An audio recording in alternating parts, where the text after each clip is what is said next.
शिक्षा और संस्कृति की आवाज जानी पहचानी उत्तराखंड मुक्त विश्वविद्यालय आपके लिए लेकर आया है 91.2 एफएम पर बदलते शहर की धड़कन हेलो हल्द्वानी।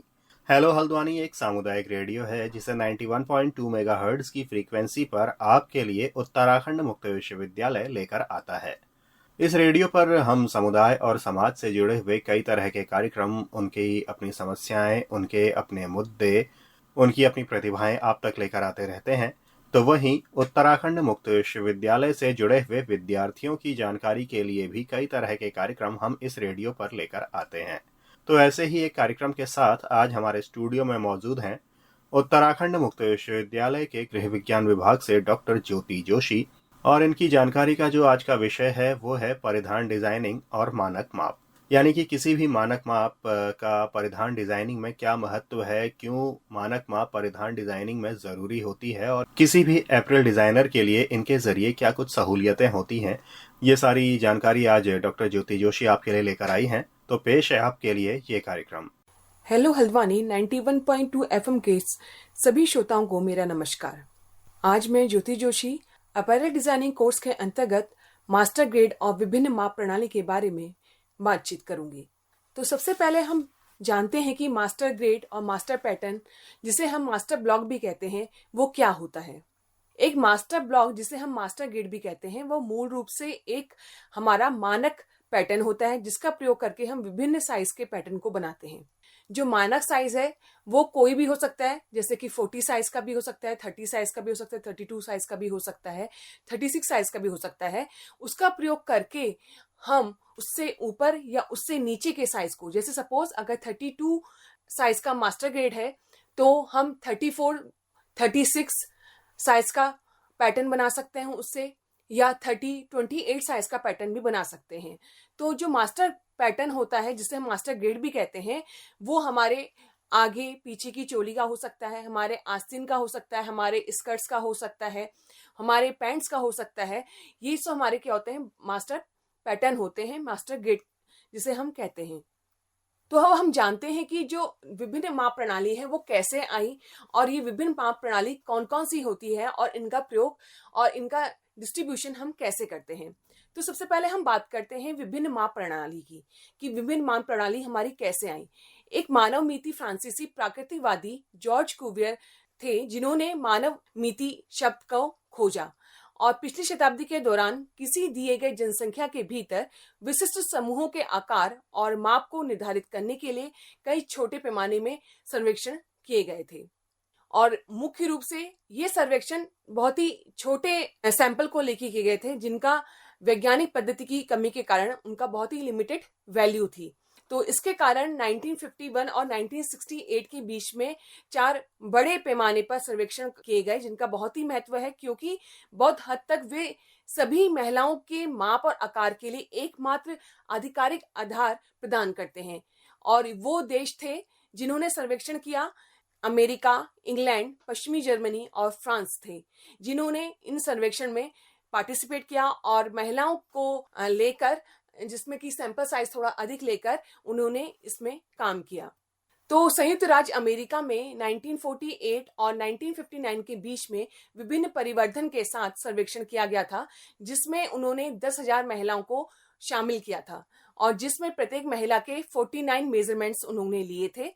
और संयुक्त राष्ट्र अमेरिका के द्वारा किए गया सर्वेक्षण मानव शरीर के नाप से संबंधित सर्वेक्षण का एक निश्चित उदाहरण है, जो विशेष रूप से कपड़े उद्योग के लिए डिजाइन किया गया है।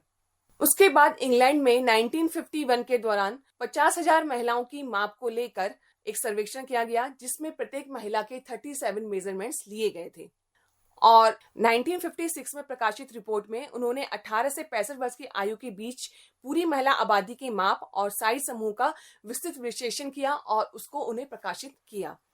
1970 में होहेन-स्टीना इंस्टीट्यूट द्वारा बड़े पैमाने पर सर्वेक्षण किया गया था, और उन्होंने 10,000 महिलाओं को लिया था, और प्रत्येक महिला के 21 मेजरमेंट लिए थे, और उन्होंने 1973 में इसको एक रिपोर्ट में प्रकाशित किया। उसमें नामकरण की एक नई प्रणाली को प्रस्तावित किया था, जो पूरे जर्मनी में अपनाई गई थी। और वैसे ही फ्रांस ने भी एक सर्वेक्षण किया, जिसमें उन्होंने तकनीकी केंद्र द्वारा सर्वेक्षण कराए, और उन्होंने 8,000 महिलाओं की माप ली थी और जिसमें कि प्रत्येक महिला का 26 मेजरमेंट्स लिए थे प्रत्येक महिला के, और उस रिपोर्ट को उन्होंने प्रकाशित किया। इन सर्वेक्षणों के आधार पर विभिन्न माप प्रणाली को डेवलप किया और ये जो माप प्रणाली डेवलप हुई थी इसका प्रयोग विभिन्न देशों द्वारा किया जाता है और ये एक स्टैंडर्ड्स है जिनका प्रयोग करके हम विभिन्न प्रकार के पैटर्न्स क्रिएट करते हैं और डिजाइनिंग करते हैं गारमेंट्स की। तो सभी सर्वेक्षणों ने माप लेने के लिए एक समान बुनियादी प्रक्रियाओं का उपयोग किया और मानक टेप के अलावा विभिन्न कैलिब्रेटेड उपकरणों का भी प्रयोग किया। शरीर के कपड़े वाले क्षेत्रों पर किए गए मापों का शरीर के वो एरिया जहां पे हमारे वस्त्र नहीं है उसके मेजरमेंट्स को अनुरूप लाने के लिए समायोजित करने की कोशिश की और जिसके द्वारा एक स्टैंडर्ड को डेवलप किया। जैसे भी हमने बात करी कि विभिन्न सर्वेक्षण किए गए, उनके द्वारा डिफरेंट साइजिंग सिस्टम को डेवलप किया गया। तो ये साइजिंग सिस्टम है क्या? तो हमारे पास दो तरह के साइजिंग सिस्टम होते हैं। एक तो होती है अक्षर माप प्रणाली, एक होती है संख्यात्मक माप प्रणाली। जो अक्षर माप प्रणाली है उसको हम लेटर साइजिंग सिस्टम बोलते हैं, जिसमें कि हम इंग्लिश अल्फाबेट्स का यूज करके डिफरेंट साइज को डिमार्केट करते हैं। जैसे अंग्रेजी अक्षर एस, एम, एल और एक्सएल, डबल एक्सएल आदि का प्रयोग सार्वभौमिक है, जिसको हमने देखा है। इसके अतिरिक्त हम देखते हैं कि साइज में ए, बी, सी, डी का भी प्रयोग किया जाता है। यह लेबलिंग का एक अधिक सामान्य तरीका है और इसे आमतौर पर जो हमारे फिटेड गारमेंट्स होते हैं उनके लिए प्रयोग किया जाता है। जब हम कपड़े परचेज करने जाते हैं तो हम देखते हैं कि गारमेंट्स में हमारे लेबल्स लगे होते हैं, स्मॉल, मीडियम, लार्ज या ABCD करके साइजिंग सिस्टम दिया होता है। जैसे सपोज अगर मीडियम साइज है, मीडियम साइज का मीन्स क्या है कि उसका जो हमारा बस साइज होगा वो 30 होगा या 28 होगा। स्मॉल है तो उसका 26 होगा या 28 के बीच में होगा। तो वो दिए रहते हैं। तो वहां पे वो लोग जो उनका साइजिंग सिस्टम है मेजरमेंट के थ्रू लेके वो एक स्टैंडर्डाइज कर देते हैं। सपोज कि 26 से 28 के बीच में जो बस साइज होगा तो वो हमारा स्मॉल के अंदर आएगा। तो वो लेटर सिस्टम्स को यूज करते हैं डिफरेंट साइज के गारमेंट्स को डिस्प्ले करने के लिए। दूसरा हमारा आता है न्यूमेरिकल साइजिंग सिस्टम।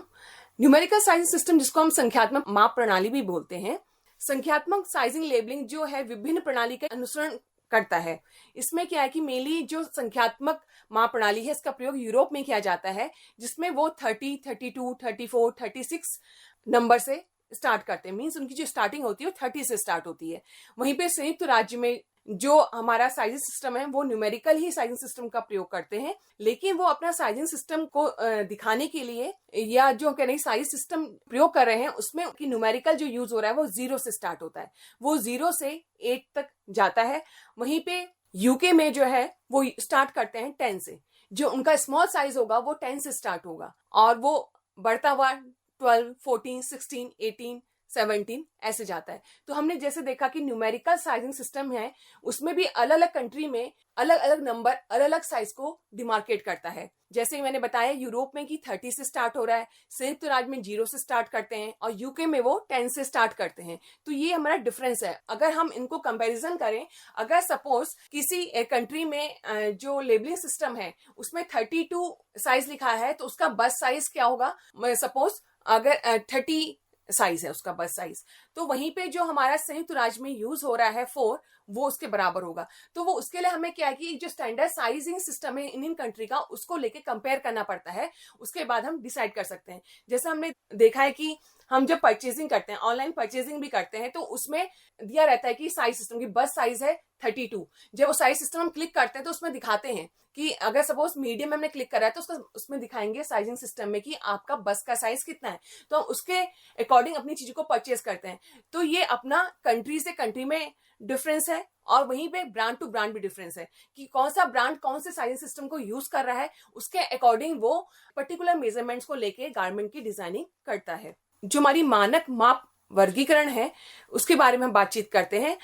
तो संख्यात्मक माप प्रणाली के लिए जो हमारा सामान्य मानक माप वर्गीकरण है वो इस प्रकार है। सपोज अगर साइज 0 से 10 है तो उसमें जो हमारा बस साइज है, हमारा वेस्ट का है और हिप का जो परिधि के बीच में डिफरेंस है वो 2.5 सेंटीमीटर का होता है। वैसे जो हमारा 10 से ऊपर का साइज आएगा तो उसमें जो हमारा बस्ट है, वेस्ट है और हिप है उसके जो मेजरमेंट्स में डिफरेंस होगा वो 3.9 सेंटीमीटर का होता है, जिसको हम 1.5 इंचेस भी कह सकते हैं।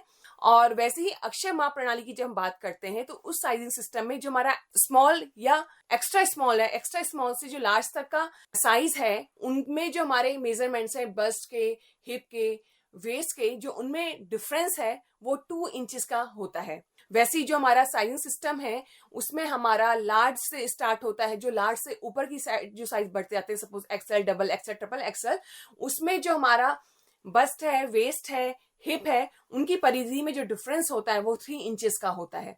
तो हम ये देखते हैं कि जो हमारे डिफरेंसेस बनते हैं, जो हमारे साइजिंग सिस्टम है उसमें स्मॉल टू मीडियम लार्ज के बीच में जो डिफरेंस है, या हमारा जो लार्ज से एक्सएल, डबल एक्सएल के बीच में डिफरेंस है, वो अलग अलग है। तो इसलिए कोई भी कंपनी है वो एक मानक को यूज करती है, वो किसी भी कंट्री के द्वारा दिया गया हो, उस मानक का प्रयोग करके वो गारमेंट की डिजाइनिंग करती है। और ये हमें मानक को प्रयोग करना पड़ता है क्योंकि ये स्टैंडर्डाइज्ड है, ये बहुत ही सारे सर्वेक्षण करने के बाद ये स्टैंडर्ड्स डेवलप किए गए हैं जो कि हर एक इंडिविजुअल में फिट होते हैं। अगर कुछ डिफरेंस आता है वो प्लस माइनस 1 या 2 इंचेस का डिफरेंस होता है, जो कि हमारा एक्यूमुलेट आराम से हो जाता है। तो इसलिए हम ये देखते हैं कि जब हम कपड़े की डिजाइनिंग कर रहे हैं तो हमें एक प्रॉपर, या तो हम इंडिविजुअल गारमेंट्स बनाने के लिए इंडिविजुअल मेजरमेंट्स को लेंगे जो कि हमारा टेलर कर सकता है, लेकिन कंपनीज में हमें बल्क में डिजाइन करना होता है तो हम स्टैंडर्ड साइज का बनाते हैं, जिसके लिए हम स्टैंडर्डाइज्ड साइजिंग सिस्टम, मानक साइज प्रणाली का प्रयोग करते हैं, जिसका प्रयोग करके हम बल्क में गारमेंट्स को बनाते हैं।